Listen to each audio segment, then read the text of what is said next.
So my man Lance Stevenson busts his ass for the Pelicans, gets hurt, requires surgery, and what does he get for his hard work? Waived.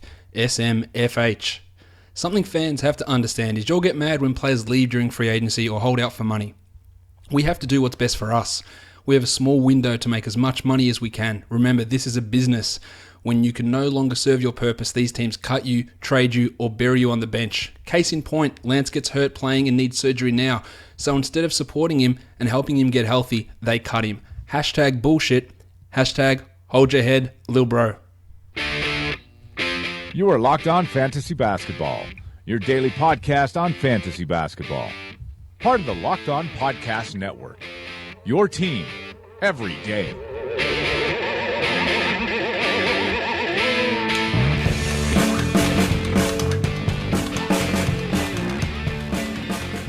Hello and welcome to the Locked On Fantasy Basketball podcast brought to you by Fantrax and Basketball Monster. My name is Josh Lloyd and as always you can find me on Twitter at redrock_bball. It was a pretty interesting day in the NBA. There were blowouts, but when you get an NBA record broken, it's always a good time. So lots to talk about. We'll talk about Monday's games. We'll talk about Tuesday's action, look ahead to what's going to happen on Tuesday. As always, we've got a lot of stuff to talk about, so enough from me for the moment. Let's get to it. Thank you, Michael Bolton. Actually, you know what? Before we move on to the actual games played, there's been a lot of consternation, complaining about box scores.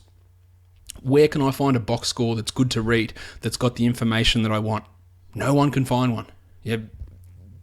Big, high-up people, Kevin Arnovitz, Zach Lowe, these sort of people complaining, where do I get a box score?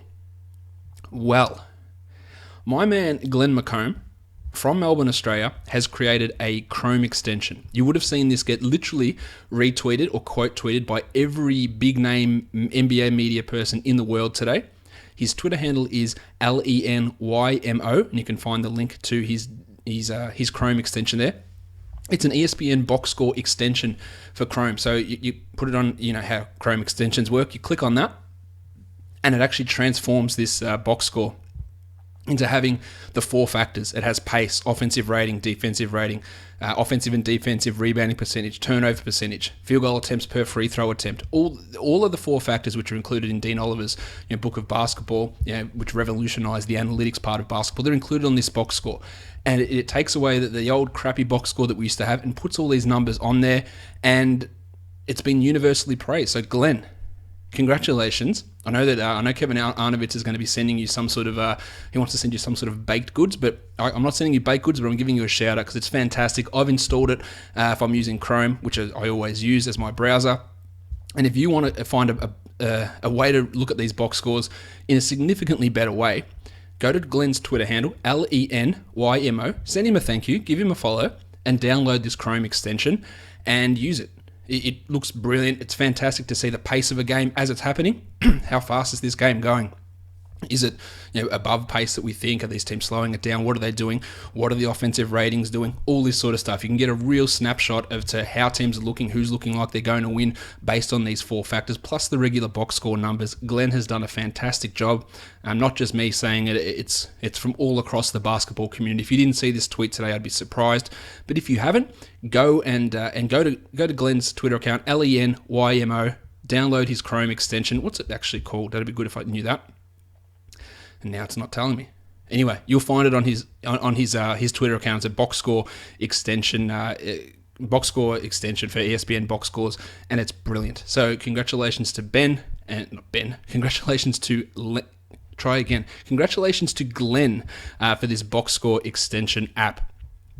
All right, I think you know who the monstrous line of the night. I've got a moth flying around here, so you might see a moth fly across the screen if you're watching this on YouTube, as you can always do. The monstrous line of the night, you know who it is. Steph Curry. He had 46 points. He had 5 rebounds. He had 5 assists. He had 2 steals. He also went 16 of 26 from the field. He went to the line just twice, only hit one of them. But he hit an NBA record 13 three-pointers. He took 17 threes and hit 13 of them. if you've got 3-point percentage as a category in your league, I reckon it's Monday. I think you've got it wrapped up. I don't see how you're losing it. It's hard to lose it if you own Steph anyway. But with that sort of performance, it's ridiculous. And to think against the Lakers, he went 0 of 10 from 3. So in 2 games, he's 13 from 27. So he's shooting 50% from 3 in 2 games, and in one of them he went 0 of 10. It is ridiculous. 13. Look, it's ridiculous he didn't hold this record outright anyway, but now he's got it. I think he builds on it. And for the people who pick Steph and weren't happy that he wasn't a top 5 guy at the moment, not a top 10 guy, you're barely inside the top 20. This is what he wanted, a 46-5, 5-2 steal, 13 triple night with big percentages, huge three-pointers. This is exactly what you wanted. This is the Steph Curry from last season. He always gives it to the Pelicans. I talked about that on yesterday's DFS preview part, that he generally will have some absolutely ridiculous performances against the poor old Pelicans, and he did it again. And you're pretty wrapped. Now, not to say he's going to return to the numbers that he was putting up consistently last year. I don't think that's realistic to say. But he's still got it. Obviously, the numbers are still going to come, and he's going to work his way back into that top 5 conversation, I think, as the season goes on, as he starts to get a bit more. But this is going to happen. Like Durant was a little bit down today. He still had 20-ish points, and this is what the Warriors are going to be able to do. And this is why we're a little bit hesitant with some concerns about drafting them. Their efficiency is good, and there's going to be nights like this. And when Steph has a night where he hits 13 triples, it's pretty hard to complain about anything. If you're a fantasy owner, if you're a Warriors fan, if you're just a basketball fan, it's pretty ridiculous watching history go down. And there's nothing more exciting than history going down when a guy is just not only just bombing threes, but just batshit crazy threes. Just, okay, I've lost the dribble. There's 3 guys on me. Let me pick it up and just throw it up. Oh yeah, that's gone in. And the thing is, it's such a bad shot for anybody else. And we say this about him all the time. You go, what are you doing? Oh, yeah, okay. Yep, that's in. Anyone else, you go, that is ridiculous. But for Steph, it just goes, yeah, fine, it's in. And here we are.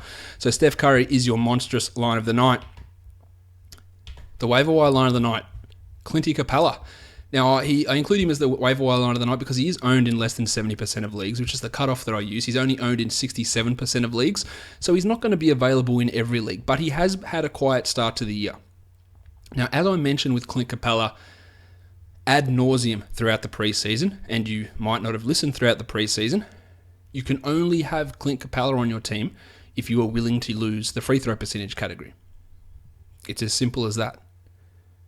But this was a big night. 14 points, 6 rebounds. I don't believe he had 6 assists. I think that's a misprint on my screen there. I think he had 1 assist, 1 steal, 4 blocks, went 7 of 10 from the field and missed both of his free throws. This is what you got him for. To get these rebounding nights. This 6 is not great, but he double digits pretty often. He can get points, the 4 blocks, the high field goal percentage. Is he for everyone? No. So if he's on your waiver wire and you're a team that's built strongly on free throw percentage, you've got to look at a couple of things.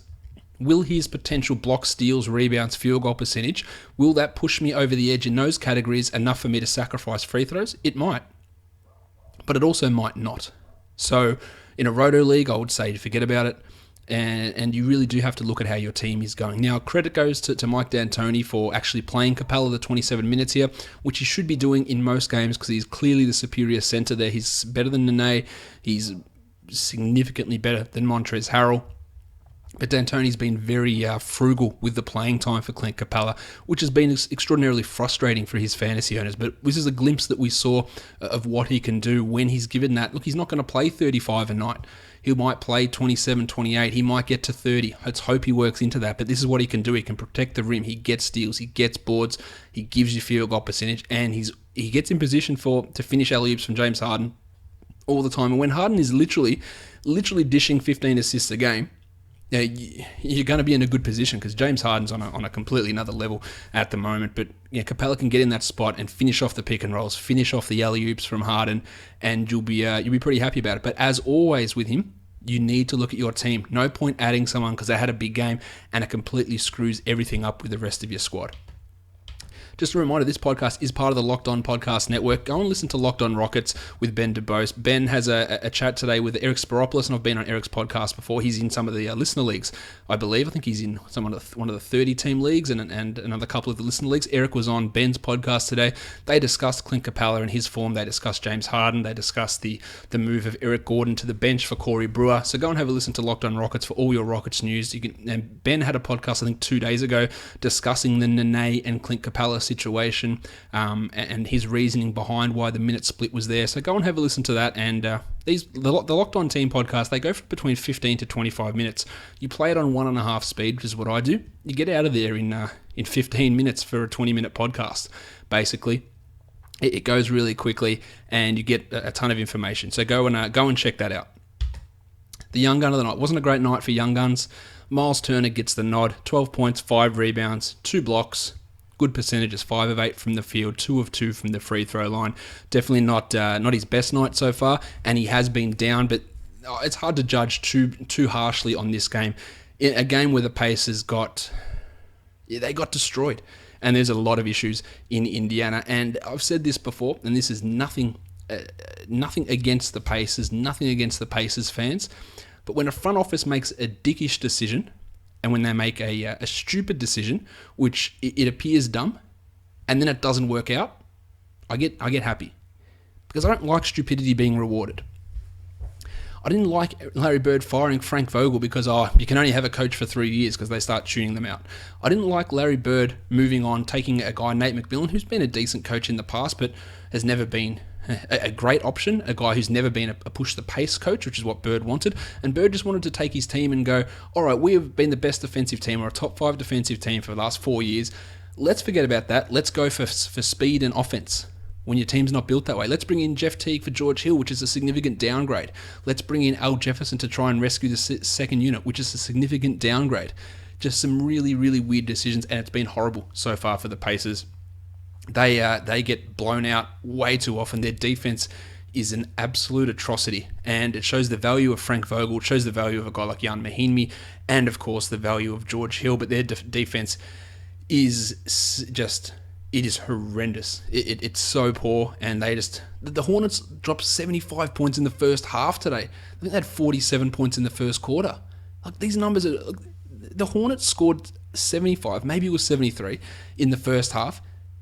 In an overtime game the other day, the Bucks scored 75. So we're talking 4 quarters plus 5 minutes, and the Hornets scored it in 2 quarters. The Pacers' defense is an atrocity.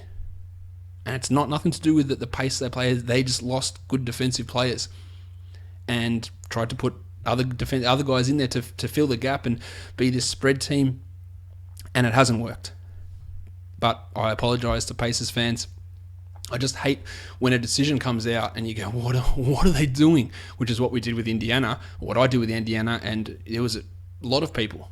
And I suppose I should have got the hint when Charles Barkley came out and said they're the second best team in the East. I should have felt a lot more confident about my prediction that they'd be down the bottom half of the 8 in the East, because when Barkley says something, generally if you do a Costanza and just go the opposite, you're going to be in a pretty good spot. And that's the way it's appearing so far for the Pacers. It'll improve. No doubt it'll improve. We've seen Jeff Teague improve in most of the games, but it has not been a good start for the Indiana Pacers. Miles Turner, though, again, he has dropped off after that hot start. He will get better, but he's still solid in that mid-round range. Let's talk dud of the night. I've talked about this guy a lot, Kentavious Caldwell-Pope. He is a guy that just... It's one thing or another. It's a streak of good games, or it's a streak of stinkers. And this one, it was a stinker. 1 point, 1 rebound, 1 of 3 from the line, and missed all 6 of his field goal attempts. He's just as likely to repeat this for the next 2 games and then go out for 3 games in a row and drop 20 points with 4 triples. This is exactly what he does. It's not a reason to panic and drop him or anything along those lines. But this is just a pretty common thing that the Kentavious Caldwell-Pope does. I don't know what it is about him that makes him be so streaky like this, but it's something we've seen a pattern of over the last couple of seasons, and it's already kicking into gear that way. If someone drops him, I would have no real hesitation in grabbing him, assuming I've got someone to drop, of course. Assuming I need threes and steals as a category, which is what he brings. And if I don't, then there's no point in me adding him. I would never add someone like that who's a borderline guy just to add him. I better grab him just so I can trade him. I don't subscribe to that theory. You know me, I'm not a massively willing trader, as the people who are in leagues with me will testify to. Let's look at the box scores now for the games and break them down in a bit more detail. The first one is a game that I've already talked about a significant amount, the Pacers and the Hornets. Not much to talk about for most of the Pacers, guys. Paul George is struggling a little bit, 10-7-6. And the minutes were down. 19 for Jeff Teague, 17 for Monte Ellis, 16 for Thad Young. The game was over so early. Probably the biggest story from the Pacers is the play of CJ Miles, who played 25 minutes and had 23 points, including 5 triples and a steal. This is a November special for CJ Miles. He'll either drop off in his form or he will get injured, but he seemingly does this every November, has a real hot start. He's playing better than Monte Ellis at the moment. You can say he's playing better than Thad Young as well. He's worth owning if you need threes, if you need steals, and you're looking for short-term value. In your streaming spot, sure. For a guy that you might be slumping and is going to pick it up and have a strong last 4 months of the season, probably not. He hasn't got a real good track record of staying healthy or staying on the court, and that's why you take advantage of it while it happens, and then when it stops, you move on. But for now, CJ Miles is putting up some pretty good numbers. Al Jefferson had probably his best game for the Pacers, 12-9 in his 19 minutes, but of course, we leave him for the deeper leagues. On the Hornets side of things, it was a blowout, so minutes spread all over the place. Kemba Walker was still fantastic, 25, 2 and 10, 5 triples, 2 steals, and a block. That is a huge performance from Kemba. And then we got some of the bench guys getting some extra run. Marco Bellinelli, 12, 3 and 4 with 3 steals. Leave it for the 16-teamers. Spencer Hawes with Roy Hibbert out again. He played 22 minutes and went 13 and 13 with 2 steals. Again, that's a deeper league situation. Cody Zeller just the 23 minutes, 13 and 5. Still getting it done really efficiently. Ramon Sessions played 21 minutes. Marv Williams, who was sick, came into this game, played 19 minutes, but the worry for Charlotte is Michael Kidd-Gilchrist. He played just 19 minutes, and he was on fire early. He had 13 points, he had a steal and a block, and then he left before halftime to go into the rooms with a sore lower back. We were a bit worried. All right, he came back out, he started the second half, and then he had to go back into the locker room again and was ruled out for the rest of the game with a sore lower back. Now, in a situation like this, when Indiana was getting their pants literally pulled down, no, not literally, figuratively pulled down by an opposition team, and spanked with a big, large hand right on the arse cheek, then you can understand just, it's a bit sore. Mate, just take a seat, Mick. You'll be right. We'll see you for the next game. But it happened twice. We don't really know what it's going to look like moving forward. I wouldn't be too concerned about Kidd-Gilchrist missing extended time. The defensive numbers are coming now. This is a trend over 2 weeks that he's been an elite defender. The stats haven't been there. Well, they're there now. And that makes him a guy that you want to own in basically every league. Yeah, there'll be nights when the scoring doesn't come. But he's a great rebounder for his position. And with the defensive stats coming, that's fantastic news. We also saw guys like Aaron Harris and Christian Wood and Trevion Graham get some extra playing time. This is the only real situation that they're going to get playing time in, I think, this season. The next game, the Utah Jazz and the Philadelphia 76ers, George Hill was held out of this one. We don't know how serious it is. He was listed as questionable, but was it a questionable that if it had been another team, not the Sixers, that Hill would have played? And they just said, it's not quite right, we'll give it a rest. I tend to lean in that direction and think that that's the way it is, but we'll see. Hill's been fantastic. With Hill out and Shelvin Mack move into the starting lineup, he played 28 minutes and he was fine. He knew his place. He knew he had to defer, and he did it. 8 points, 2 triples, 5 assists, 2 steals. A really popular DFS play, and not bad value there. Not really worth anything in a standard format. Dante Exum played a bit of point guard, which I was astounded today, and I knew he hadn't played much point guard this season, but before this game, he had played 3% of his minutes at point guard, 92% at shooting guard, and 5% at small forward, which was a stunning amount to me. Now, he played a lot more point guard in this one. He defended fantastically. He also had a situation where he was out on the perimeter, and Joel Embiid came out and guarded him in the most terrifying defense I have ever seen.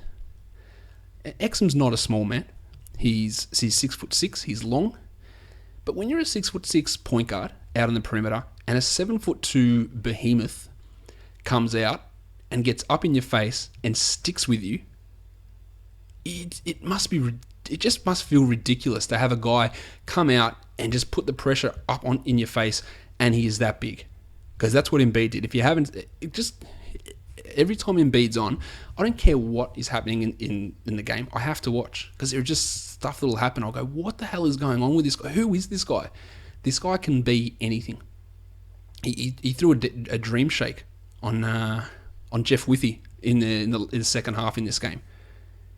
He was ridiculous. Anyway, Exum, 11 points with 3 triples. He's looked a little bit better with his shooting this year. Still got a fair way to go, but the defensive stuff is obviously there.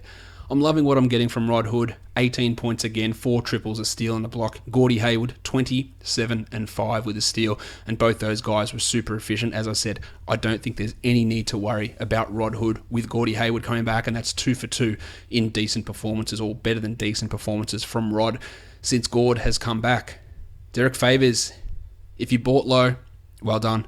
If you held, and I know, shout out to Trent Copeland, I know that he was trying to pry Derek Favors off me in a league that I'm in, just throwing me some significant low ball offers. Oh, are you getting frustrated with Derek Favors? How about I take him off you? No, I'm good. I'm getting frustrated, Trent, but I think I'll hold him. And the reason I hold him is because once he got his legs back under him, he can go for 16 and 14 with a steal and 3 blocks, which is exactly what he did in this game. He looked better. I think it's only a matter of time before we see the 31 to 32 minutes from Derek Favors back again. Trey Lyles is not really pushing for anything. Now, Lyles played 31 minutes here. Triple one, had some nice numbers, but Favors is back in action. He's ready to go, and it looks like he's ready to assume a full load now, giggity, and he can put up those numbers that we expected when we drafted him in the top 50. I should have used this. Giggity. I was too slow on the button. Joey Ingles. This was a weird game. Joe Ingles had two steals in the first quarter for breakaway layups, and Joe Ingles is not the fastest man in the world, but twice he picked the pocket and broke away for a steal. It was a very weird sight indeed, but he did that. Rudy Gobert had 3 blocks with 8 points and 6 rebounds. On to the Sixers. Embiid was plagued by foul trouble. Only played 19 minutes. But it doesn't even matter with this guy. I had someone message me today say, are you worried about Embiid with the, should I try and trade him away? Are you worried with the minutes restrictions that are going to be there till Christmas? No, I'm not. And the reason is that he played 19 minutes and went 14 and 9 with a steal and a block. There's 350 players in this league who wouldn't do that in 32 minutes. So this is the argument I used to have with people all the time in that season when Popovich made all of his players, no one played over 30 minutes. Can't draft any Spurs players because Pop doesn't play them more than 30 minutes. That was the consensus argument in fantasy basketball circles. You don't want to draft a Spurs guy because they can't play 30 minutes. And my argument was, but look what they did in 29 minutes. So if they play 29 minutes and do that, isn't that good? Oh yeah, but they won't play 30. But it doesn't matter. Same as Embiid. Oh yeah, he's got a 24-minute restriction through to Christmas. But if it's giving you 22 and 8 with 3 blocks in 24 minutes, who gives a shit? Ignore the minutes. The production is consistently there at that level.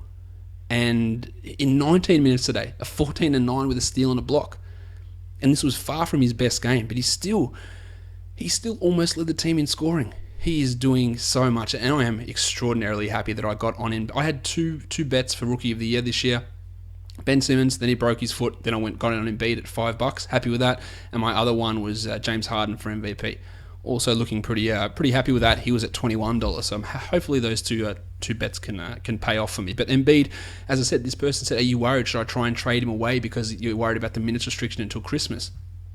No, I'll just keep getting these top 70 performances, and then if they extend to 32 minutes, then is the top 25 in play? That's not. It sounds stupid, doesn't it? But it's not. Could he go for the second half of the year and average 20 and 8 with 2.5 blocks? I don't think that's a crazy statement. Maybe the 20 points is a bit crazy. The thing that worries me a little bit, say in a weekly league, is days off, and they've got back-to-backs and that sort of stuff, which I think the Sixers do have coming up this week. They've got a 4-game week, I believe, with a back-to-back in the middle, so he won't play the full week. That's a bit of a concern in a weekly lock format, but otherwise, I don't care about the minutes restriction. Sergio Rodriguez left the court early on in this game, undisclosed. He came back though, played 28 minutes, definitely not his best game, but when you get 4 rebounds, 5 assists and 2 steals when it's not the player's best game, I reckon you're okay with that. And at the wings, not a lot happening there. Timothé Luwawu-Cabarrot had a nice highlight dunk at the end. TJ McConnell looked lost when he had to replace Spanish Chocolate. Source Castillo, Nick Stauskas looks like an NBA player now, but he's only a deeper league guy. And Jolly Okafor dropped 15 and 4 in 22 minutes. But the more I watch him play, I'm just not convinced that he can be an actual good NBA starting center. He's got so many issues with his game. For fantasy, when Nerlens Noel comes back, it's going to be weird to see how they fit them together. Some people will disagree with me. I don't love the pairing of Okafor and Embiid. I'm not sure how that's going to work. And Okafor to me is not a must-own player, nor is Gerald Henderson, who played just the 24 minutes. And Dario Saric, only 23 for him, 4, 2, and 2. You can do better in a 10-team league. You can definitely do better than Dario Saric. In a 12-team league, I reckon you can too. Ersan Ilyasova has had an impact. Ilyasova had 10 points here in 26 minutes, but importantly, he took 12 shots, Ilyasova. So he's got a role. He only hit 2 of them, but he's got a role. He's got to take the shots, and he's taking those minutes off Saric. Actually, I apologise to Dario and his family. I've been mispronouncing his surname. I found out today, and I should have corrected this earlier. It's Saric. S-H, you pronounce it. Saric. It sounds like I'm just taking the piss, but Dario Saric. It's going to take me a while to get my head around that one. Hopefully I do soon. But anyway, Saric is not a must-hold guy, in my opinion. I think he's really struggling, and it's going to get worse when Simmons comes back. The Rockets and the Wizards, this was a game we were pretty excited about for DFS purposes. There was tons of value all over the board, and most of the guys saluted. Jim Harden is... I'm pretty happy that I drafted him number 1.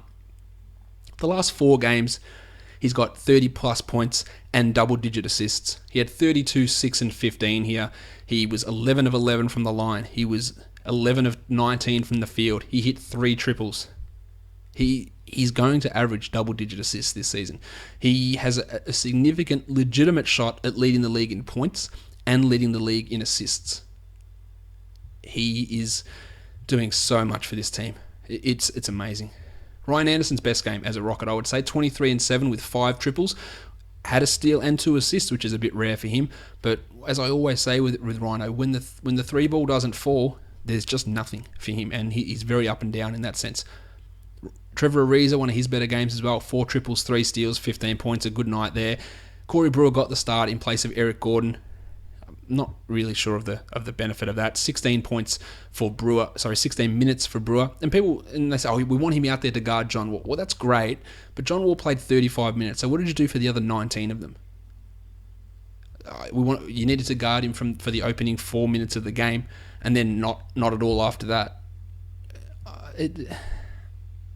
In theory, it sounds great.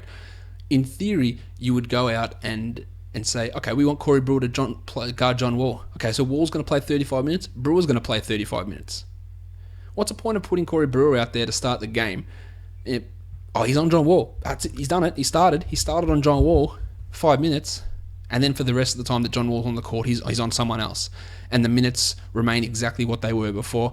And don't tell me there wouldn't have been any Brewer-Wall crossover at any other time throughout the game if he had stayed in his normal role. Because Eric Gordon still played his 32 minutes, so in essence, the minutes distribution was exactly the same. It was just at a different time, and it's a confusing thought process to me. Can totally understand it if you go, whenever Wall's out there, Brewer's going to be out there, and he's going to guard him, and you know what, we'll suffer the horrendous offense that Corey Brewer provides if it's going to slow John Wall down for those 35 minutes, or even 28 or 29 or whatever it is. But this sort of decision doesn't make sense. But I'm not Mike D'Antoni, so maybe it does. Maybe it does to plenty of you.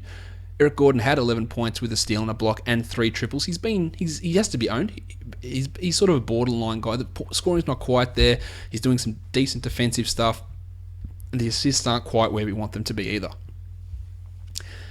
Otto Porter, huge night from Otto.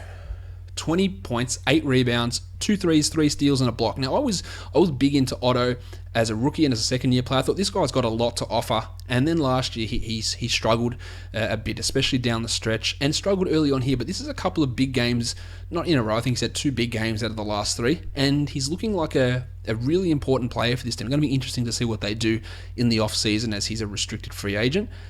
But that's a big game, and he has to be owned everywhere, obviously. Brad Beal with a huge one too, 22-3 with 4 steals and a block, and Johnny Wall went 21-5-8. So big games from their starters. As usual, we saw Marcin Gortat get 14-12 with 2 blocks in his 37 minutes, and Markieff Morris, not his best night, 3 of 14, but the shots are there, 7-9 with a 3 and a steal. So that's their starters. Their bench is an abomination, and I don't know, this is their bench unit. Yeah, Jason Smith, Kelly Oubre, Trey Burke, Tomas Satoransky, and Marcus Thornton. But Thornton continually gets the most minutes out of everybody on this bench. Marcus Thornton probably shouldn't be in the NBA at this point. There's no reason for him to play 17 minutes. Andrew Nicholson, completely out of the rotation now, in place of Jason Smith, who is okay, but he's not great. Kelly Oubre had a decent game. Trey Burke is bad. He's actively bad. He's actively a negative. Their bench is horrible. Satoransky needs to play. I know he's a rookie, but he's the best of this bunch. Easily the best of this bunch. He needs 22, 23 minutes. He needs to play behind Porter. He needs to play behind Wall. And he needs to honestly play behind Beal a lot of his time. Now, that's not 100% possible. You need another guy in there. You play a little bit of Oubre as well. But you don't need this much Marcus Thornton. You don't need this much Trey Burke. It harkens back to Scotty Brooks in Oklahoma City going, why is Kendrick Perkins playing? Why is Derek Fisher playing? That's what it harkens back to. Why on earth are these guys who are proven horrible players at this point in their career continually getting minutes? And Brooks knows that his bench is terrible, yet the most terrible guys on it get the minutes. Not a great move from Brooks. They're a mess. There's an issue with John Wall coming up as well. He got ejected. He received 2 techs. He bumped into a ref at the end, near the end of the game, walking around. You bumped into him. All right, and apparently the ref said to him, John, you bumped into me. Watch yourself. To which John replied, go F yourself, or something along those lines, or get effed, whatever he said. He swore at the ref. Ref said, all right, T, you're out. If the NBA goes back, and they will go back, if they go back and watch the film, and it doesn't look good for John Wall, to be honest, and I'll talk about that in a sec, but if they go back and determine that he had intent bumping into the ref, it's an automatic 1-game suspension, and it could be more, depending on what they decide, but it's automatic 1 game, at least. So he's got a possible suspension, not for swearing at the ref, but if they decide that he intentionally ran into the ref, or intentionally didn't move out of the way, or saw the ref and didn't, try to move, or whatever it was, intentional contact, intentional bump, it's an automatic suspension.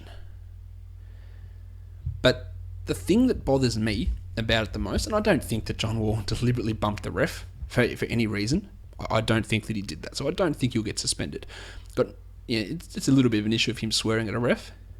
But when you watch the footage, he bumps into the ref. Right, so he walks past the ref, bumps into him, decent contact, doesn't even look around.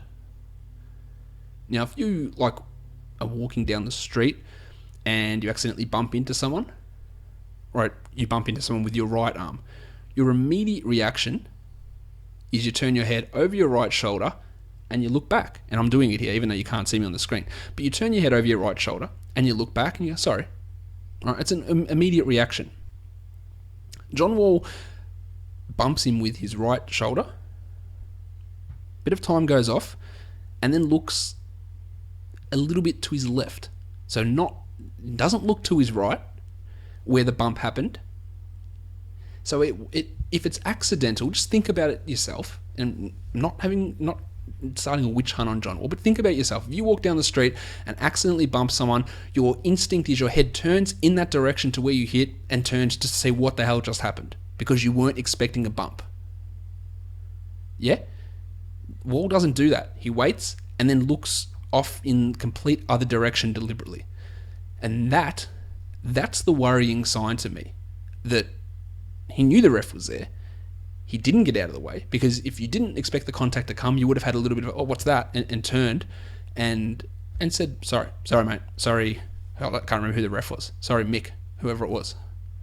He doesn't do that. Interesting to see how they play that out. It's enough wizard ranting. Oh, that's enough wizard ranting. And then look at the next game. It's the Orlando Magic and the Chicago Bulls. I apologize for the negativity in this podcast, but the pace is ridiculous. The Orlando Magic, they lost to the Bulls by 32 points. I feel really sorry for this team. They used to have so much exciting young talent, and they are a mess. Their best player is Nikola Vucevic. He had a sore shoulder, and it looked like he was wearing a jumper, which is a sweater to all you Americans, under his jersey, like a long sleeve black thing under his thing. It looked ridiculous. He had a sore shoulder. He played 23 minutes, 11, 6, and 5. And I know he's got defensive issues, but this is the point I always bring up: is his defensive issues, are they larger than Bismack Biyombo's offensive issues? I would argue no. And you're just not playing your best player or your best players in their best positions. So Vucevic, we're very rarely going to see him at 30 minutes this season. That's clear. 23 here, 11, 6, and 5. Biz played 19 and went 2 and 7 with 2 blocks. Really, really a specialist at this point. Serge Ibaka, decent defensive night. 2 blocks and a steal, but 7 points and 7 boards. It's not getting it done. Aaron Gordon with another triple, 1 and 15, 4 and 4. That's a good night from Gordon. I'd say he's been able to hold his head up. Lord Alfred Payton really struggled. 19 minutes for Payton. 4 points, 6 assists, a steal, and a block. So you got your steal, you still got your assists, but not a good night in total for Lord Alfred Payton. And his hair is out of control. I tweeted this out today as well, but not everyone that listens to this podcast follows me on Twitter. His hair is the black version, and black I mean black hair color version of Chris Tucker in The Fifth Element. And if you don't know what I'm talking about, Google Chris Tucker Fifth Element. That is what Alfred Payton's hair is doing.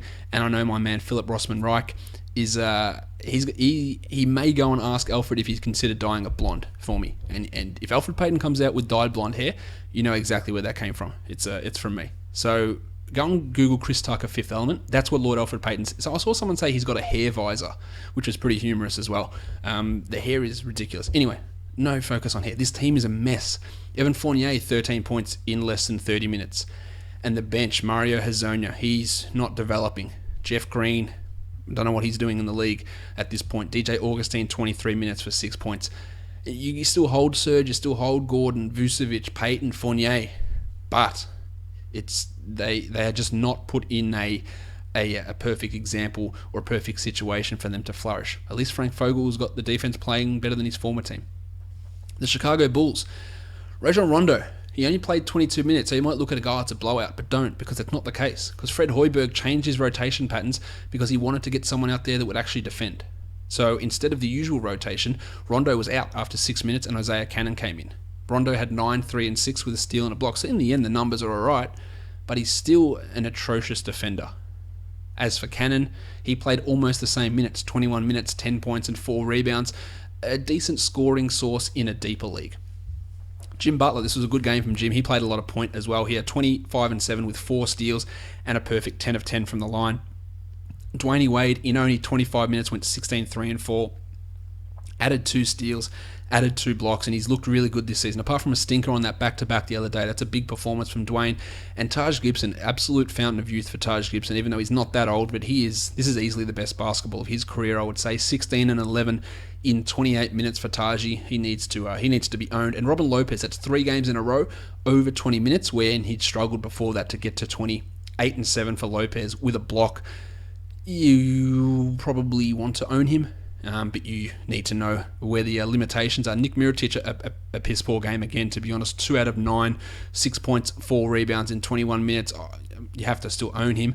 And a change to the rotation as well. Chris Felicio was out and Bob Portis was in. So 17 minutes for Portis, 9 and 6. It makes waves in a deeper league, in a 16 to 18 team league, but nothing shallower than that at this point. Also love seeing my boy Paul Zipser get some minutes.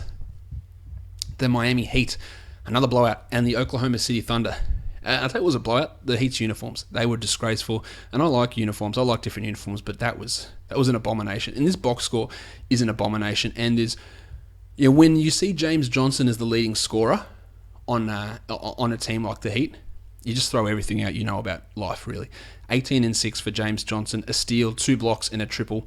Derek Williams got his first minutes of the season, but Johnson and Babbitt are holding down that power forward spot, and that's nice in a deeper league. That's about it.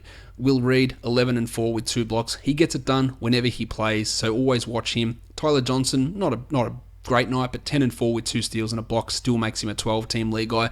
And we're seeing the pattern here. Dion Waiters down to 27, Rod Magruder down to 4 as Joshy Richardson's minutes come back up. Now, Richardson played 25 here after he played 11 in his season debut, 7 and 4 with a 3. Now, I had a couple of people ask me, you talk about Joshy Richardson all the time. What's his ceiling? And I do love Richardson. I think he's going to be a really good player. But his ceiling is not that high for this season. I don't think he can become a top 50 player. I don't think he can become a top 75 player. I think he might crack the top 100. I want to own him in a 12-team league because he's a young guy in his second year who's likely going to be playing a bigger role and having more ball handling responsibilities, and maybe it works out. But he is not some savior type player who's going to come in and start dropping 18 a game with 2 triples and 6 assists or anything like that. It's not happening from Richardson. You're going to get 10 points, 12 points, 1 3, 2 threes, 3 assists, maybe a steal, half a block, that sort of stuff. His ceiling is not that high. So yes, I think he should be owned, but if your team is stacked and you've done all the right things in free agency so far, you just might not have a spot, and that's fine. Goran Dragic, 11, 1 and 4 in 25 minutes. And Whiteside, 5 points, 12 boards, and 2 blocks. Just a shit night for the Heat in general. This brings me to another point. Actually, you know what? I'm not going to address that point. No point. Forget about it. Ignore me. Justice Winslow, 6 points in 32 minutes. Not a good night from Winslow. 2 of 13. He's not a good shooter. He's not a good offensive producer. I think that those assist numbers from him early in this season are going to drop now that Richardson is back. So we saw that extra part of his game, but I think Richardson takes on a little bit more of that role now. So some of Winslow's value is going to fall. I still think that you need to hold him, but there are going to be nights when the shot doesn't go down, but the minutes are going to continue to be there. On to the Thunder. Enes Kanter just had his way with his team, 24 and 10 with a block, and Steve Adams had to go to the locker room with a thumb issue, but he played 29, came back 6 and 6 with 3 steals and 2 blocks. Russ was only needed for 27 minutes, 14, 11 and 5, while Vic Oladipo scored 17 and had 2 rebounds and 2 assists, and the defensive numbers still not there, but they're going to come. I'm confident they're going to come with Oladipo. He is still a buy low candidate. What about Domantas Sabonis? He has looked fantastic ever since Ersan Ilyasova has gone. You should all be aware that there is no reason to have any consideration about Jeremy Grant in 12-team leagues, 14-team leagues probably as well. Sabonis has got this job on lock at the moment, 15 and 10, 4 triples. That's 3 really good games in a row. Is he a 12-team league guy? The answer is maybe. The answer is, who are you dropping? Sure, I would absolutely grab him if I've got Terrence Jones, if I've got Omri Caspi, Matty Barnes. Piss those guys off. I would grab him and let's see how it goes. But he looks 100 times more comfortable than what he did in the preseason or what he did in the first couple of games. He's bombing threes, he grabs rebounds. You're not going to get much in the way of defensive numbers, but scoring, rebounding, 3-point shooting, decent percentages. He can pass the ball a bit. There's a lot to like about Sabonis. If it wasn't for Joel Embiid, is he the best rookie in this class so far? Obviously, Simmons hasn't played. I would probably say yes. From a fantasy point of view, I would almost definitely say yes. He looks good, and he's looking a lot better. So 14 teamers, you should be snapping him up. Now he's owned in 2% of Yahoo leagues. That's extraordinarily low. That needs to be higher than that. 12s, it depends on who you're dropping, but you would have to say by looking at it that his role is only going to increase. Grant's not getting it done. Joffrey Lavergne is fine-ish. Kyle Singler did not play at all, and that's where a lot of Jeremy Grant's minutes are coming from. And if Sabonis can continually stroke the 3, that helps a team that really does lack spacing. So he is a name to watch, no doubt. The Pelicans and the Warriors. Archie Goodwin signed, available to play, didn't play. So Alvin Gentry, thanks mate. He goes on and he's No, we signed a guy. We're going to play him. Go and ask James Ennis. We signed him and played him 25 minutes. We signed him. We're going to play him straight away. Cool. So Goodwin played a total of 0 minutes. So Archie, thanks, mate. Always good to mislead people when you speak. I appreciate that. I suppose you misled the Pelicans when you went for the interview. I'm going to really get the offense going. The players are going to buy in. We're going to turn this thing around. So you're probably used to misleading with a lot of your words, because that's what you did there, and it's not working out for you. At least we went back to a more stable rotation in the backcourt. Timmy Frazier played 32. He went 13, 4, and 10 with 2 steals, and Etuan Moore had 15, 3, and 5. Moore should be owned in 12s to me. Tony Davis, 33 and 13 with a block and a 3. Big numbers again from Davis, but this team, man, they're terrible. And Terrence Jones. I sometimes am guilty of this. People confuse the ability to rack up fantasy stats with the ability to be a good basketball player. So everyone is up in arms. Free Terrence Jones. Get Terrence Jones on the court. SMH, Alvin Gentry. Why aren't you playing Terrence Jones?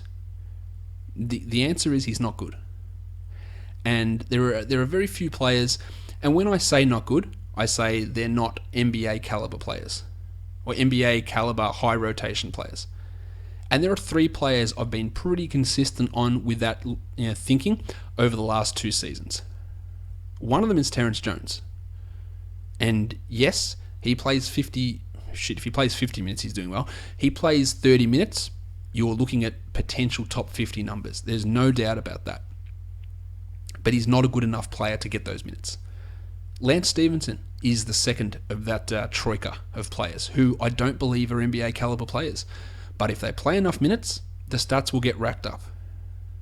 Now, I'm not going to know if any of you guys are able to guess this third guy, but let me know. Tweet me later if you did happen to guess who the third guy is, who is the patron saint of not good NBA players who rack up stats in fantasy minutes. And that's Tony Roten, who he will play 30 minutes and fantasy owners will love him. They will literally want to give him a wristy every time he's out there. Tony Roten, let's get Tony Roten, grab Tony Roten. But he's really not an NBA caliber player. And he's out of the league. Lance is out of the league. Terrence Jones is on his last chance. And you can criticise Gentry because he hasn't been a good coach and he hasn't shown us things, and the guys playing ahead of him are Dante Cunningham, who's also not a great player, Omer Ashik, who's not a great player as well. But Jones is also not a great player, and we sometimes confuse the ability to rack up fantasy stats with being a good basketball player. And I think Jones is going to follow the Roten, Lance Stevenson pathway into the stats are there, but the package that you bring is just not what we want on an NBA team. So look, I reckon you can still consider Jones, but if I own Terrence Jones in a 12-team league, and I own Terrence Jones in 2 30-team leagues, I think 3 maybe even, if I own Terrence Jones in a 12-team league, I will make the switch for Domantas Sabonis every day of the week. Not a single question. Because I know that Jones can probably put up better fantasy stats than him, but will he actually get an opportunity to do it? And that's the question that you need to ask. Dante Cunningham, I don't understand the fascination with him. 26 minutes for 8 points. Lang Galloway, 9 points with 4 dimes and 2 steals in 21 minutes. So he took a little bit of Lance Stevenson usage here as well. And we saw Solomon Hill, who's just an absolute zero offensively. Give us 5 rebounds, 4 assists, 3 steals, which is good, but let's leave it for the deeper formats. And Omer Ashik, he moved into the starting lineup, and Dante Cunningham lost his job. This is a weird one from Gentry. Okay, so Cunningham was starting, weird in itself. Let's replace him with Terrence Jones. Fine, Jones puts up a good game. Let's not use him in overtime. Cunningham's back. Let's take Jones out of starting lineup so that Omer Ashik can come back in. And that didn't work either. Although Ashik did have 8 points in 14 minutes, which is probably his best offensive output almost throughout his career. It pretty much goes without saying that Cunningham, Ashik, Ajinça don't have any standard league relevance. On to the Warriors. Talked about Steph already. Durant, backseat, 22, 3, and 5 with a 1-1. It's a pretty decent backseat though. And Klay Thompson, he's still not hitting his threes at 29% in this one. 24 and 4 with 3 steals is still obviously great, and going 11 from 20 from the field is pretty impressive as well. And Draymond had 4 points. But He had 12 boards, 11 assists, 2 steals, and 2 blocks. That is the perfect punt points line. His scoring has been way down, which is something we anticipated, but the assists aren't affected, the defense is there, the boards are there. Very rare double-double that doesn't include points. That's a Ricky Rubio double-double right there for Draymond Green, and he's going to continue to do these things that he does. Kevon Looney was in the rotation ahead of David West. Now, West ended up playing more minutes, but Looney was the first man off the bench for this team, and that's been looming. He didn't do a huge amount, but I like Looney for deeper leagues. I think that he's got some significant excitement factor for this team, and West has shown us pretty much exactly nothing. The last game, the Detroit Pistons and the Los Angeles Clippers, this was as big a smashing as you'll ever see. So, looking through things, what gets us excited? Well, the starters for Detroit, let's not look too much at them. Ish Smith continues to be an absolute nightmare for your field goal percentage, 3 assists for him. What I really want to look at is Stan Johnson actually looked decent for probably the first time all season. 25 minutes for Johnson, 11, 4, and 3 with a steal. That's a good night. And Johnny Lua just locked into the high 20s minutes, 29 here, 14 and 6. He's a great DFS option at that low salary, a really solid cash game DFS play, and he's a 14 to 16 team league seasonal league guy. Beno Udrih played his 24 minutes and he had 3 dimes and 5 assists in this one. Onto the Clippers, of course, they didn't need to really extend themselves, but it didn't stop Chris Paul. 24, 6, and 8 with 5 triples, 2 steals, and a block on 8 of 10 shooting. If you picked at the end of the first round, you got Chris Paul, you must be very, very erect at the moment. You must be really happy with what's going on with him. JJ Redick, his best game, 20 points with 3 triples, nothing else. And he is in that category. If the shot's not there and he's not getting the shots, then he's literally contributing nothing. Blakey Griffin, 28 minutes, 1 assist away from a triple-double, 13, 10, and 9. And DeAndre Jordan, if you're a punt free throw guy, this is a great buy low because he's not doing anything. 8 and 10 with a block, and it's very, very middling performance. Luke Marmute, he's seeing his minutes go up. He's getting some steals. He's a steal stream guy, 4 points, 2 steals, and a block. And Austin Rivers had 11 and 4 off the bench in his 23 minutes. For a day when there was only like 6 or 7 games on, I definitely flapped my gums for a fair amount of time there, so I do apologise for that, for the extended length. I'm going to take a quick break because I'm going to have a drink, and my voice is cracking like a prepubescent teen. I'll be back in a minute, and we're going to talk DFS for Tuesday.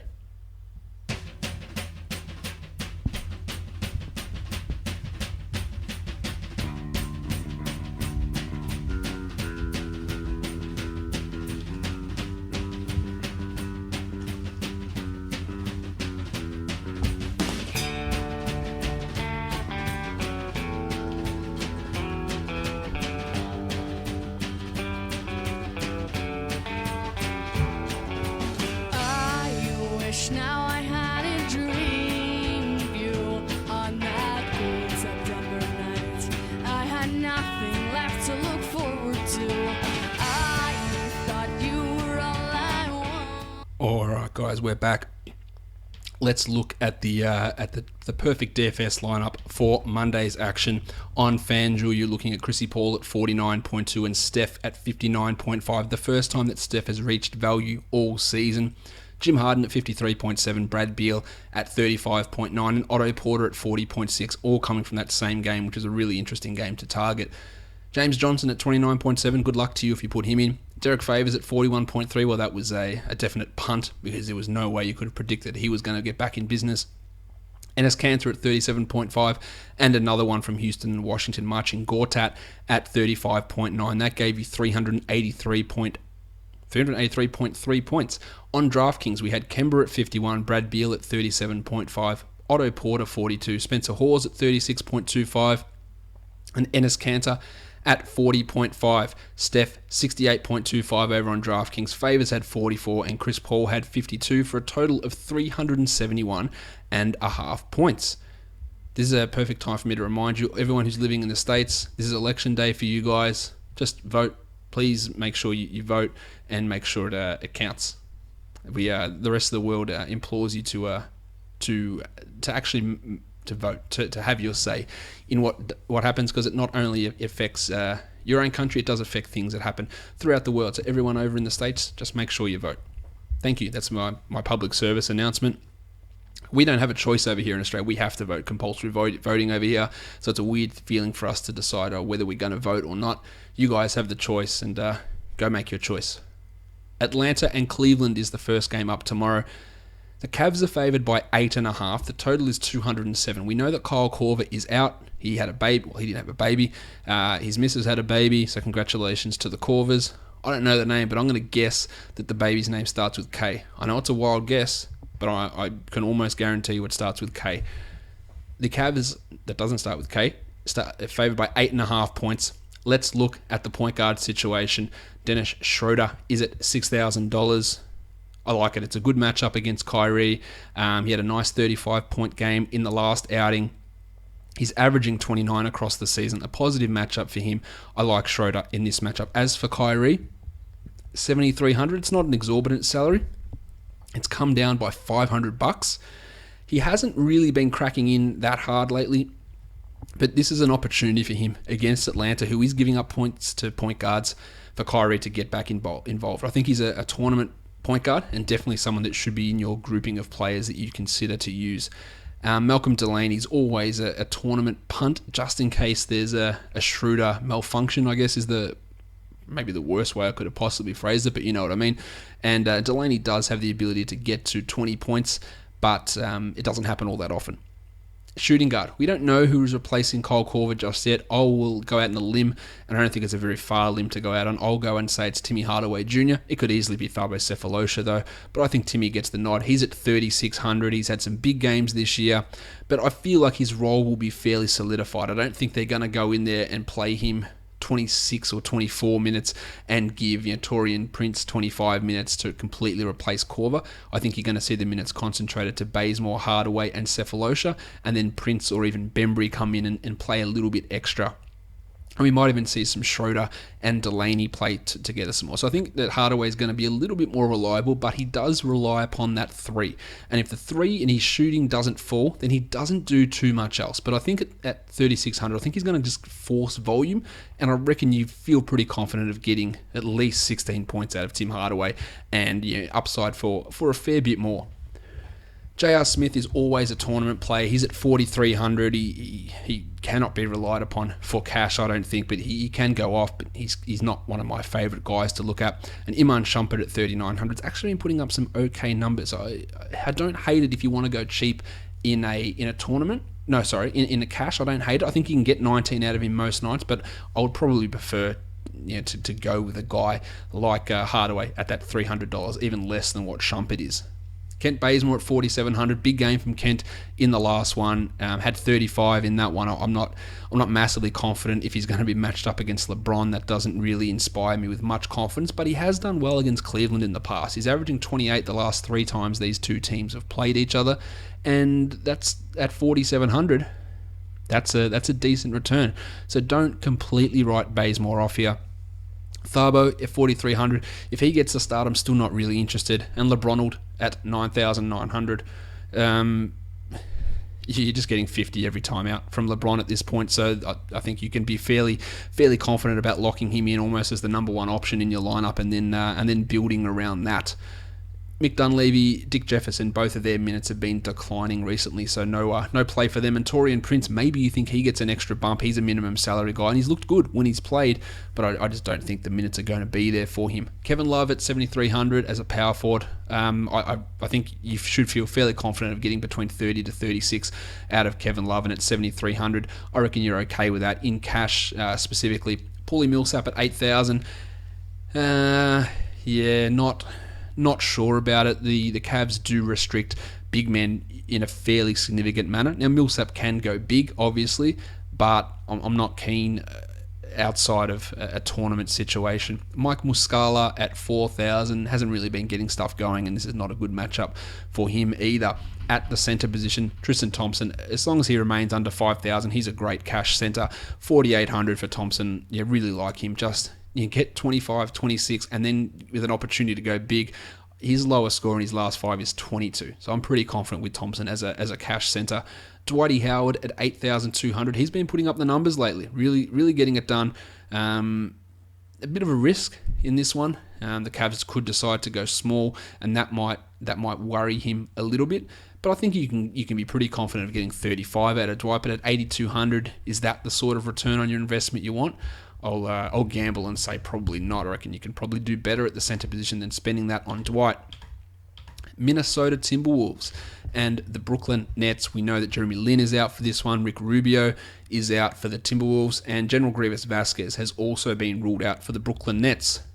So, at point guard, we're probably going to get another Isaiah Whitehead start. He played 24 or 23 minutes in his first start. He's at 4,400. He had 17.9 points. Minimum salary, I'm 3 thumbs up for that. At 4,400, I think you can leave that for somebody else. I'm just not interested. Chris Dunn. Now, when Chris Dunn's had an opportunity to go up against rookie point guards like Wade Baldwin, he's done well. Jamal Murray, Emmanuel Mudiay, he did decently. But to say that Chris Dunn has played well, I think is a stretch. 4,800 for Dunn. His highest score is 31, which he had in that game against Baldwin. It's a really, really positive matchup for Dunn. I don't think he's even got to 30 minutes in one game yet this season. He just does. He is struggling a little bit, which is completely understandable for a rookie point guard. And at 4,800, I'm not overly confident in using him, but I still think that he is a viable guy to look at. Shooting guards. Love Sean Kilpatrick. He's at 4,900. He's just been smashing value lately. He's going to handle the ball a little bit. The salary's risen, but not enough to deter me. Love using him at that price. Zach LaVine, 5,900. Really stinking it up of late. Now, last couple of games have been brutally bad, but he was solid before that, and at less than 6,000, I think he has to be in consideration. I don't think we're going to have too much of a concern of Joe Harris slowing him down, or Bojan Bogdanovic, or they might throw Rondé Hollis-Jefferson onto him, but then who goes on Wiggins? LaVine could be in line for a big one. I think that he is a good tournament play at the shooting guard position. Joey Harris is going to get some minutes, but I don't think you should care. And Randy Foye, he's ready to play. Now, he was ready to play in the last game and didn't play, but he's going to play in this one. He'll play some point guard too, which also decreases Isaiah Whitehead's value. But at 4,500, I want nothing to do with Randy Foye at that price. Small forwards, Rondé. Well, he fooled us all and had 38 in the last one. He's still priced at sub 4,000. It's gone up $400. He was down to minimum salary when he put up that 38-point performance, which would have been absolutely brilliant to have in your lineup. Really hard to say don't use him in a tournament, especially. Yeah, he's been brutal in some games, but the minutes will be there to a degree, and they can go up pretty high. He's got a pretty high ceiling. He is quite variable, though, in what he does, but at 3,900, you can do a hell of a lot worse in tournaments. Bojan Bogdanovic, the other Nets wing, at 4,200. I feel less confident about using him than I do with Rondé, to be honest. He can go big, but he just hasn't shown that real ability to do that. If you're looking for a wing player who's got an opportunity to go big, then I would save the money and take either the $600 and take Tim Hardaway Jr. in that earlier match. Wiggins at 6,000, struggling to really make that happen for him. Not a fan. He always tends to be overpriced in DFS for whatever reason. Power forwards, Gorgie Jeng struggled the last couple. Really good matchup for him at 6,000. I'm okay with using him at that price. And Trev Booker at 5,300. I think he's pretty rock solid at that price. Also, I think there's a good spot for him to be used. Not really a tournament guy, but just a solid-ish cash player who you feel confident to get 27 or 28 out of him, and you should feel confident, relatively confident with that. Nemanja Bjelica, Luis Scola, not much interest there. These centers, this is the big money situation here. Karl Anthony Towns is at 8,700. He dropped 39 in the last game. His last two games against the Brooklyn Nets have averaged 46.6 points.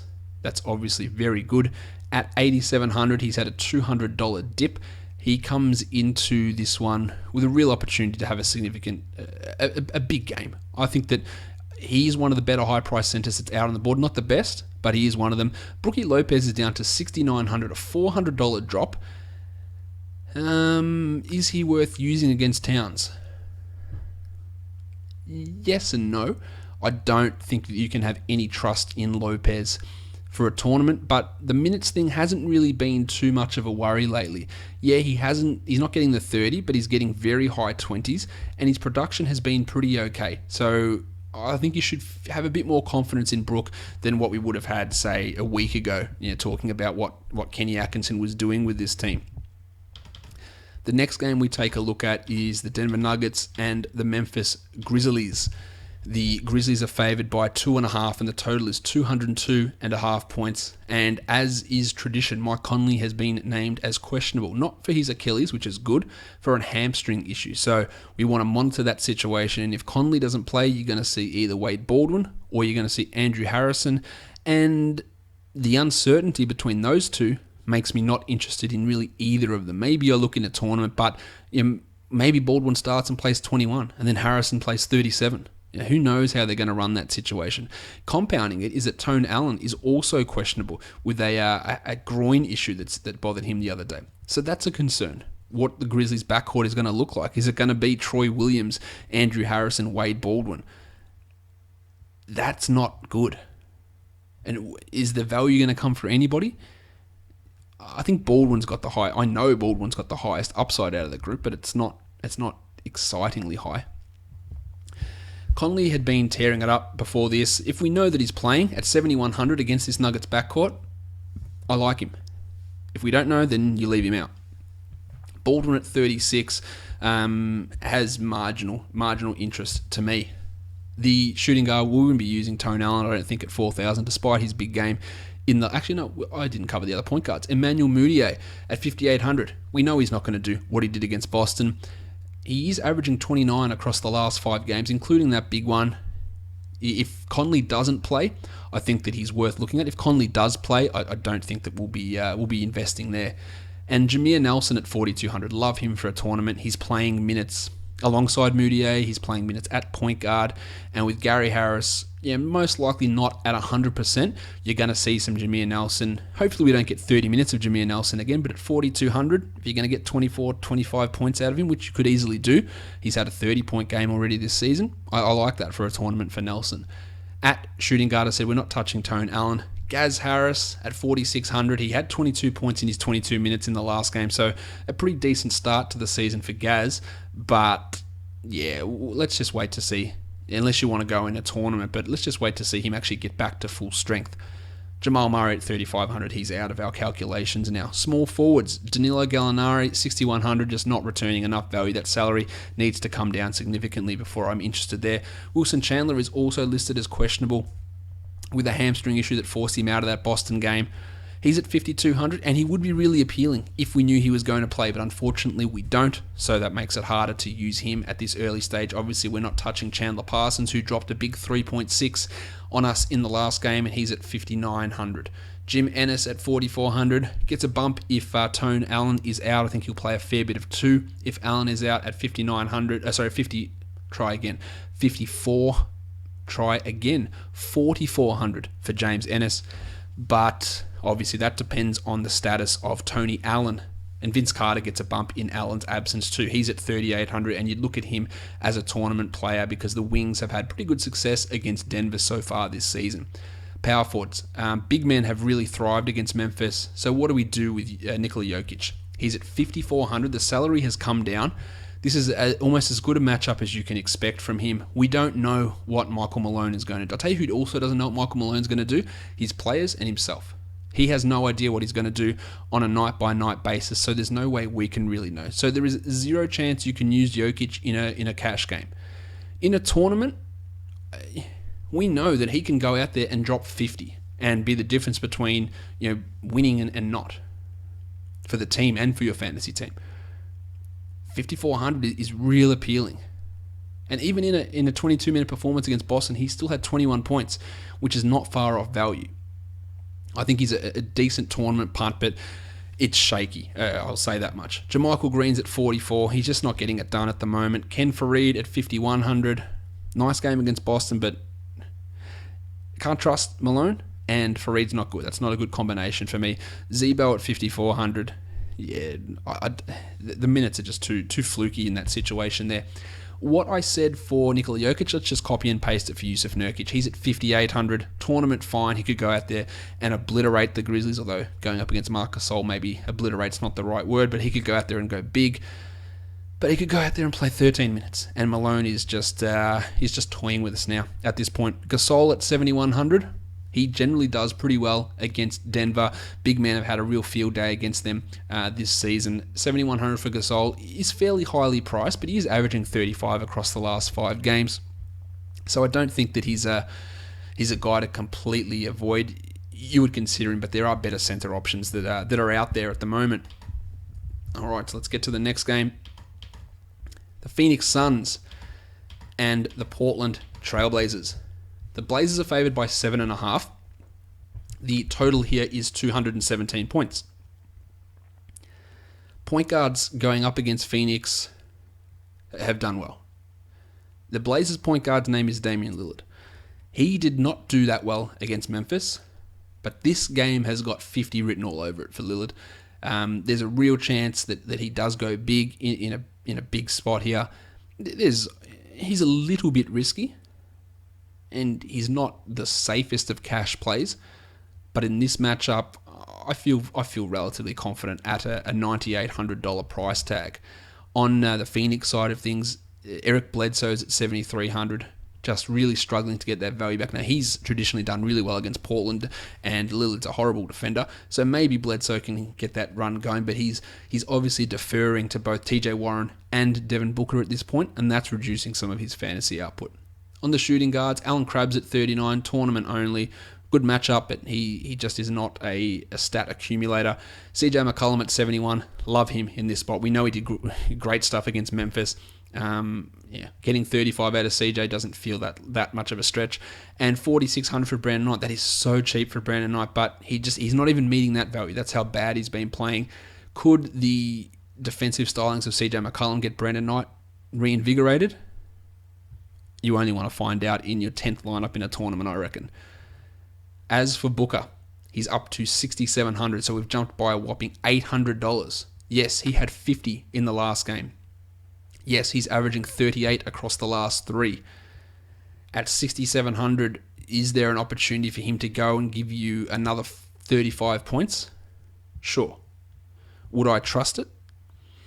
No.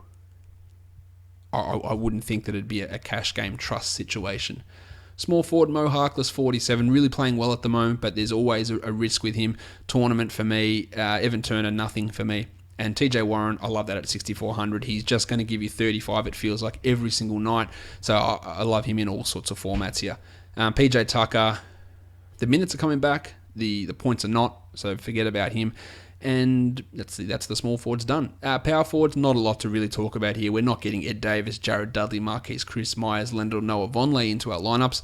But Al-Farouq Aminu we want to consider at 4,800. He's historically done well against Phoenix. Their front court is horrible, and it does allow some pretty big numbers. So Aminu at 4,800, sure, he does have some appeal. Not the highest of appeal, but interesting stuff. At centre, Mason Plumlee at 5,200. I like Plumlee at that price. I think he can return value. Tyson Chandler at 4,800. I also love Tyson Chandler at that price. I think that he can easily return 4,800's worth of value. He's averaging 30... no, he's not his average. Yes, he is. 30 points across his last 3 games. And just doing it just consistently. Alex Len... At 4,800, it's too expensive. I'm taking Chandler. I'm taking the guy that, rightly or wrongly, Earl Watson is playing significantly more minutes over at this point.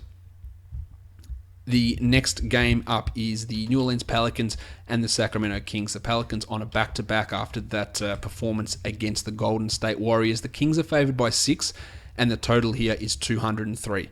Let's look at the point guards. Timmy Frazier had 33 today at 5,400. I feel pretty good about getting him into a lineup unless Gentry does the old switcheroo. I think that Frazier will feel pretty safe here. Langston Galloway at 3,700. Only played the 21 minutes today, but still had 21 or 20 and a half points.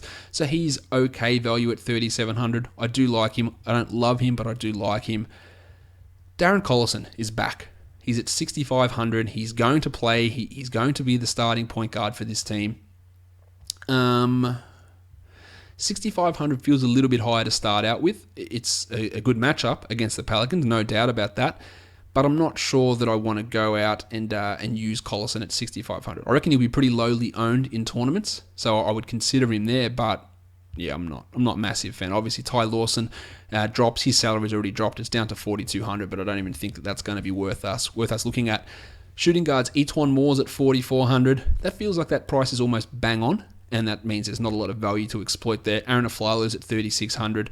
I reckon you'd have to pay me 3,600 to roster Aaron Aflalo at this point in his career. And Bud Hield, just getting a few more minutes, but not turning it into anything. If there's a chance for Bud to turn it on, it could be in this game against a Sacramento Kings team who does allow shooting guards to do pretty much whatever they want. And Hield at 4,000 would be a nice point of difference in a tournament. Arch Goodwin, maybe we see him. Who knows? Let's listen to Alvin Gentry and do the opposite. And Ben McLemore, who was out of the rotation in the last game, we'll see if he gets back in. The small forwards, Matty Barnes, 4,000. Are you going to get 9 minutes Barnesy, or are you going to get 28-minute Barnesy? Only Dave Yeager knows that, so that means it's a stay away for us. Solly Hill, he's not getting it done. Rudy Gay at 7,400. I feel pretty confident you're going to get around 35-ish from Gay on most nights around that mark. And at 7,400, that's okay. It's probably just a cash play, though, not really a tournament consideration. And Dante Cunningham's a nothing consideration. At power forward, whatever I said for Matty Barnes, let's put it on to Omri Caspi. He's minimum salary, though. He had the old one-pointer in the last game in 10 minutes, but then he could go out there and play 25 minutes. Strictly a tournament. He can go big. We know he can. But what Jaeger's going to do always remains a mystery to us. Anthony Davis at 10,800. I think Costa Koufos is really slowing him down. So there's a big opportunity for Davis. The back-to-back is a little bit worrisome, but Davis is putting up monster numbers on basically every night that he plays. There's a few opportunities when Gentry just doesn't give their best player the ball, and hopefully he's learnt his lesson there. But I like Davis here. Also, DeMarcus Cousins at center for the Kings at 9,500. It dropped by $200. If Cousins doesn't get 50, I think it'll be a minor upset. Love using him at that price. Costa Koufos at 3,600. Not really interested there. And if anyone's interested in using Omar Ashik, just send me a tweet. Let me know that you are. Acknowledging a problem is the first step to recovery. Hi, my name is Josh, and I use Omar Ashik in a lineup today. That's fine. We all have our issues. The last game of the night is the Dallas Mavericks and Los Angeles Lakers. The Lakers are favored by 4.5. The total is 205.5. Darren Williams is listed as doubtful with that calf issue, and we already know that Larry Nance has been ruled out with his concussion. Let's look at the point guards. JJ Barea is at 5,700, so the price keeps coming up, but he keeps basically breaking value. He's going to play a lot of minutes. I like Barea at 5,700. D'Angelo Russell, well, as for his minutes, we just don't know where they're going to be. So maybe in a tournament you look at him, but I'm souring on him for DFS until he settles into a decent role. He's actually playing, he's playing better, much better than last season, but less minutes than his rookie season, which is so weird to say. At shooting guard, Wes Matthews. I've been on record a lot about saying things about Wes Matthews. I get the feeling that this is truly gut feel that Matthews might have a decent game. And at 4,600, I think he can return value. It's a risky play. It's a tournament play. But after being as bad as he was, he had 15 points in 44 minutes. Like 15 fantasy points in 44 minutes. It is a horrible return. For the last 5 games, per 36, he's giving you half a point a minute. That is a horrible output. I think this might be not a turnaround game, but at least a game where he does something. Steph Curry at 3,500, I'm off him. The minutes might come, but there's just absolutely no production there. Whereas 4,800 for Lou Williams, bang, I'm all in. I think that Lou Williams is a consistent cash game 4,800 guy. I have no real qualms about using him. Jordy Clarkson at 5,000. That price is getting to be appealing, maybe interesting for cash. And Swaggy P, Nick Young at 4,000. That is really appealing. I think that Nick Young can be used to get some of these guys like Davis and Cousins into your lineup because Young is getting the minutes. He's actually averaging 26 points across the last 3. He had a 35er in the last game. The minutes are there. The role is there. For some unknown reason, the production is there. Think about it. At small forward, the pencil. Harrison Barnes. Now, I thought I'd explained what the pencil means a few times. Actually, I know I've explained what the pencil means a few times, but as I said, we've got a few new listeners to the podcast at the moment, so you might not know why I call Harrison Barnes the pencil. I tweeted it out today because someone asked me, but here we go again. The Americans, and you Americans listen to this, you have a funny way with units of things. Inches, feet, pounds, ounces, Fahrenheit. And unlike the rest of the world, you measure your pencils in a different way. The rest of the world, our pencils, we have a grading scale. So do you. You would all know, you Americans, when you go to school, of a number 2 pencil. Yeah? In Australia and in the rest of the world, we don't have that scale. We have a different measurement scale. And the most common pencil you get is called a HB pencil, which stands for hard and black. HB. Now, for you guys watching on YouTube, I do have an HB pencil here. I'm going to hold this up to the camera. If I can get it in focus. No, not focusing. Nope. Anyway, there's a little HB there. So, a number 2 pencil anywhere in the world is called an HB. Harrison Barnes' initials are HB. So initially when I was talking about him, I didn't know that Americans didn't call pencils HB. So I went, what are we going to call him? Hazza, Harry, Barnesy, HB, the pencil. Done. I said it, and then I was just flooded with what the hell are you talking about? So that's it. A number 2 pencil is an HB pencil. Harrison Barnes is HB. Therefore, he is now the pencil. And let's get it to catch on. I want to see someone that doesn't listen to this podcast start using the pencil as a nickname. So if you're a Mavericks fan, if you're talking about Harrison Barnes, refer to him as the pencil. I know I've seen the Lord Alfred Payton nickname kick on. I've seen that in other places, so that's good. I want the pencil to kick on. I want Harrison Barnes to be called the pencil. Let's get that nickname going. As for Harrison Barnes, 5,700. He is the power forward of the future of this team. 5,700 is a rise of $600. But I don't really care. I think that he can easily exceed that. Yeah, he might have a stinker, but this is a really big opportunity for him. He almost had 50 against the Bucks, the pencil, and this is a big opportunity for him to stay sharp and to really put in some big numbers. Luol Deng, I think we can forget about him. Same with Ingram and Justin Anderson, who got the start in the last game but played 10 minutes. I'm not sure they'll go with Dorian Finney-Smith in 30 plus. So Anderson might become a sneaky tournament play, but he literally has done nothing so far this season to suggest that would be the case. I just think that if they start him, he won't play 10 again, and Finney-Smith won't play 30. That was just a weird situation, playing a lineup that they had never played before, and it clicked, and Carlo went, oh, hang on. Yeah, Finney-Smith's doing a pretty good job pestering guys like Giannis and providing some defense. You're not the same situation against the Lakers. Will they require Finney-Smith's defense to go on Swaggy P or Luol Deng or Brandon Ingram? I don't think so. So I think we're going to see some more Anderson minutes and not quite as much Finney-Smith, but it does remain to be seen. At power forward, no Nancy. So Julius Randle at 6,300. I think he's a decent-ish cash guy, but not really a tournament play. Whereas Dwight Powell on the other side, 3,800. Yeah, Carlisle's got an issue with playing him big minutes. But if 25 come, then he's going to comfortably exceed 3,800. And there is an opportunity here for him to get some minutes. So I don't hate him in a tournament. At centre, Bogey, he gets the minutes when Dirk is out. He had 25 in the last game, 25 points that is in 34 minutes. He's at 4,500. He's a pretty good play, I think, at that price. I think getting 25 points out of him doesn't feel like too much of a stretch. Tim Mozgov at 3,900. He had 24 in the Lakers last game. He played a couple of extra with Nance out, and that might be the case again. So 3,900, you could definitely do worse if you're looking for a cheap option at center than Tim Mozgov. For a day when there's only 7 games on and then 6 games on Tuesday, I have done a remarkably good job of speaking shit for an hour and 20 minutes. So I apologize. I don't know. There was just too many rants happening. So I do apologize for going off track. Let's wrap this up with the picks of the day. On FanDuel, Jameer Nelson at 4,200 as a tournament option. Barea at 57 and Dame Lillard at 98. At shooting guard, Kilpatrick 49. CJ at 71. At small forward, Moe Harkless at 47 as a tournament, the pencil at 57, and LeBronald James at 9,900. At power forward, Dwight Powell is a tournament play, 38. Kevin Love, 73, and Tony Davis at 10,800. And centre, Tristan Thompson, 4,800. Yusuf Nurkic, 58 in a tournament, and Boogie at 9,500. Over on DraftKings, Jameer at 39, Schroeder at 61, and Dame at 91. Shooting guards, Timmy Hardaway at 36. Wesy Matthews at 5,000 for a tournament option, as I mentioned before.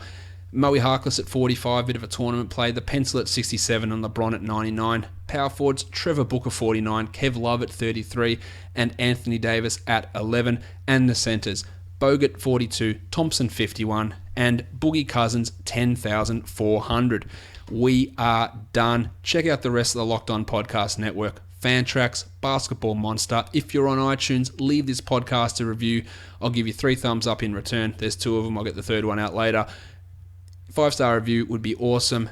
Follow me on Twitter at redrock_bball. Check out Basketball Monster's Twitter account at BaskMonster for all the late breaking news. Good luck in your seasonal leagues. Good luck with your DFS lineups. I know a lot of listeners had big success today. Hopefully we can carry that on to tomorrow. We are done. Thank you so much for listening, everyone. See ya.